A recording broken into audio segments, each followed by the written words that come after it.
Hello everyone, welcome to market investment. मैं हूं राहुल गुप्ता। स्वागत करूंगा आप सभी का हमारे चैनल मार्केट इन्वेस्टमेंट में। दोस्तों, आज हम बात करने वाले हैं सिल्वर के बारे में और आज हम बात करेंगे गोल्ड के बारे में। तो आज का जो हमारा टॉपिक है गोल्ड और सिल्वर का, उसको शुरू करने के पहले मैं आपको एक चीज बताना चाहता हूं। मैं गोल्ड, सिल्वर या अदर कमोडिटी से रिलेटेड कोई भी लेटेस्ट न्यूज होती है, कोई भी लेटेस्ट अपडेट होता है या कोई भी डेटा आने वाला होता है, उसकी जानकारी आप तक पहुंचाता हूं। डेली बेसिस पर एक वीडियो बनाता हूं, अपने यूट्यूब चैनल पे अपलोड करता हूं। अगर आपको भी डेली बेसिस पर गोल्ड, सिल्वर या अदर कमोडिटी से रिलेटेड सारी लेटेस्ट न्यूज चाहिए डेली बेसिस पर, तो सबसे पहले मेरे इस चैनल को सब्सक्राइब कर लीजिए। चलिए दोस्तों, अब शुरू करते हैं आज का हमारा जो मेन टॉपिक है गोल्ड और सिल्वर का। दोस्तों, आज दिन है 20 मई, दिन है मंगलवार का। अगर आज हम बात करें कि आज मॉर्निंग सेशन में ही हमने गोल्ड के अंदर लगभग 400 अंकों जितनी एक बड़ी गिरावट देखी। वहीं चांदी के अंदर भी एक हमें गिरावट देखने को मिली आज मॉर्निंग सेशन के दौरान ही। अगर बात करें कल की, तो कल वाले ट्रेडिंग सेशन के दौरान हमने गोल्ड के अंदर एक बड़ी तेजी देखी, 1000 से 1500 अंकों की एक बड़ी तेजी देखी। उसके बाद आज हम देख रहे हैं कि भाई आज मॉर्निंग में खुलते से ही गिरावट देखने को मिली। तो भाई क्या है, मतलब मार्केट में क्या चल रहा है, उतार चढ़ाव क्यों आ रहे हैं, क्या कल की तेजी कंटिन्यू रहेगी या आज गिरावट कंटिन्यू रहेगी, इसके बारे में हम बात करेंगे। एक्सपर्ट अपनी क्या राय दे रहे हैं गोल्ड के ऊपर, एक्सपर्ट अपनी क्या राय दे रहे हैं चांदी के लिए। तो दोस्तों, सबसे पहले तो कल जो तेजी निकल कर आई थी, पहले तो उसके कारण जानते हैं कि भाई वो कारण क्या है। देखिए दोस्तों, कल सोमवार वाले दिन 1000 से 1500 अंकों जितनी एक जो तेजी निकल कर आई थी, उसका कारण जो था कि भाई मूडीज ने जो अमेरिका की जो रेटिंग को कम किया, उससे अमेरिका में मंदी की संभावना देखने को मिली। तो जिससे क्या हुआ, रिस्की सेफ इन्वेस्टमेंट के रूप में वापस गोल्ड को पसंद किया गया।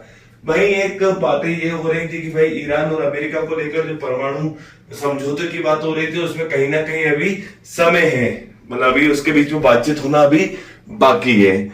तो भाई थोड़ा सा सेफ इन्वेस्टमेंट की डिमांड फिर बढ़ी। डॉलर इंडेक्स के अंदर एक बड़ी गिरावट हमें देखने को मिली। इन सब चीजों को सुनने के बाद, देखने के बाद, तो डॉलर इंडेक्स के अंदर गिरावट आई। जैसा कि आप जानते हैं, डॉलर इंडेक्स के अंदर गिरावट आती है तो सोने के अंदर वापस तेजी देखने को मिलती है। तो डॉलर इंडेक्स के अंदर गिरावट आई तो वापस हमें गोल्ड के अंदर तेजी आती हुई दिखाई दी। लेकिन अभी सबसे बड़ी बात यह है कि भाई टैरिफ वॉर, भाई टैरिफ वॉर भी क्या है, 90 दिन के लिए पोस्ट तो किया है, 90 दिन के लिए पोस्ट किया है, बट अभी टैरिफ वॉर खत्म नहीं हुआ है। अब बात करते हैं कि भाई ये खत्म नहीं हुआ तो अभी गोल्ड में सेफ इन्वेस्टमेंट की डिमांड फिर बढ़ सकती है। और अगर बात करें भाई जियोपॉलिटिकल टेंशन, भू राजनीतिक तनाव अभी सीज फायर के दौर में तो चल रहे हैं, लेकिन ये कभी भी बढ़ सकते हैं, तो फिर से सेफ इन्वेस्टमेंट की डिमांड बढ़ सकती है।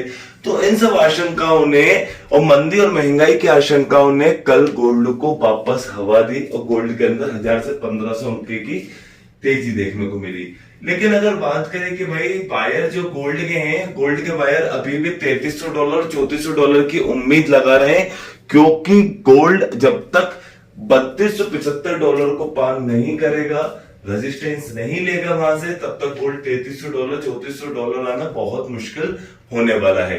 तो सबसे पहले गोल्ड को संघर्ष करना है $3275 के लिए, जो कि भारतीय बाजारों में लगभग 94,500 होता है।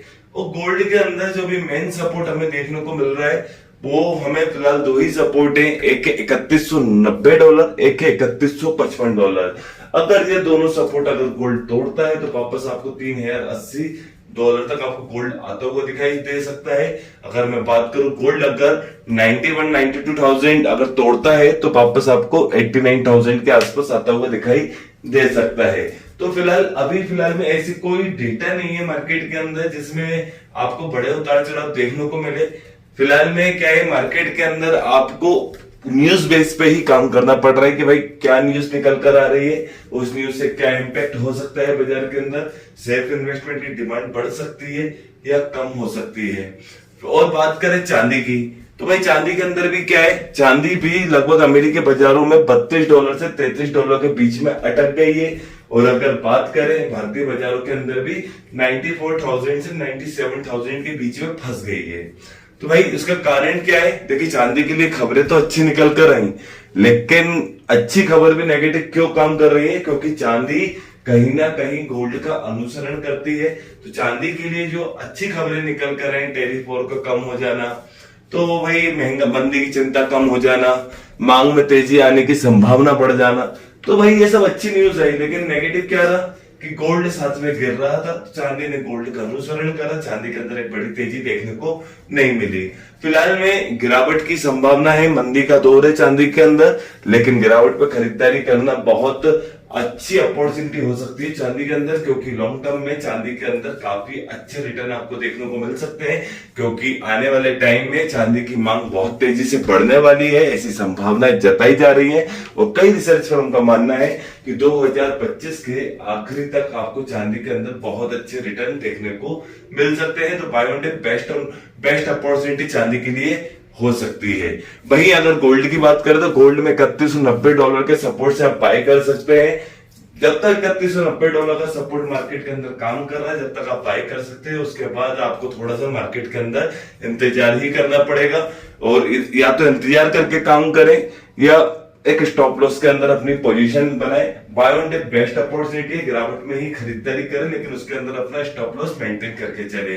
4 लोट की कैपेसिटी है, 1 लोट के अंदर बिजनेस करें, क्योंकि भाई मार्केट बहुत ज्यादा वॉलेटाइल है, बड़े उतार चढ़ाव देखने को मिल रहे हैं, gap up gap down opening हमें देखने को मिल रही है। तो भाई मार्केट के अंदर संभावनाएं बहुत है, न्यूज बहुत है, जैसे कि आपको गोल्ड के अगेंस्ट भी बहुत सारी न्यूज दिख रही है, जैसे कि भू राजनीतिक तनाव कम हो जाना, टैरिफ वॉर का कम हो जाना, मंदी की चिंता कम हो जाना, महंगाई की चिंता कम हो जाना।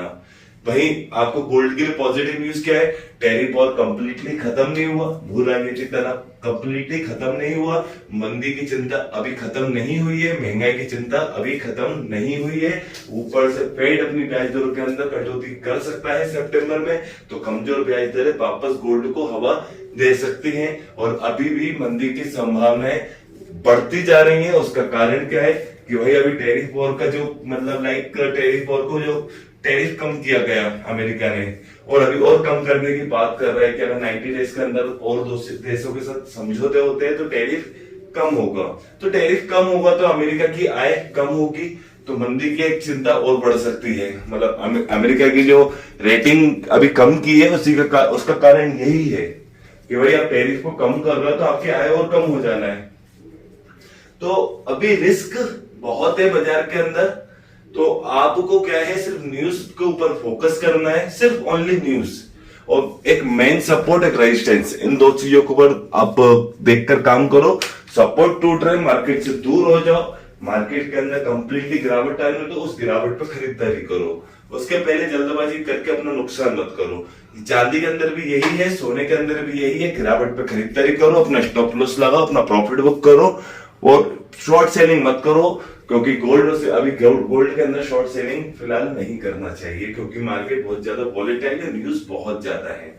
तो दोस्तों सारी न्यूज सारे अपडेट को नजर बनाना है। सामने स्क्रीन पर आपको अपना पर्सनल व्हाट्सएप नंबर प्रोवाइड करके रखा है, वो नंबर मैंने इसलिए प्रोवाइड करके रखा है, मेरा कमोडिटी मार्केट से रिलेटेड एक व्हाट्सएप डिस्कशन ग्रुप चलता है, जिसमें कमोडिटी से रिलेटेड सारी लेटेस्ट न्यूज, सारे लेटेस्ट अपडेट या कोई भी डेटा आने वाला होता है उसकी जानकारी तुरंत मैं वीडियो के माध्यम से और मैसेज के माध्यम से व्हाट्सएप पर देता रहता हूं। अगर आप भी सारी जानकारी समय पर चाहते हैं तो सामने दिए हुए नंबर पे मुझे व्हाट्सएप पे मैसेज कीजिए, आपके नंबर को मैं अपने व्हाट्सएप ग्रुप में ऐड कर दूंगा। चलिए दोस्तों, अगर आपको ये मेरी वीडियो अच्छी लगी तो मेरी इस वीडियो को लाइक कीजिए। अगर आप मेरे साथ जुड़कर रहना चाहते हैं तो मेरे इस चैनल को सब्सक्राइब कीजिए, एंड अंत तक मेरे साथ इस वीडियो में जुड़े रहने के लिए आप सभी को मेरा दिल से धन्यवाद।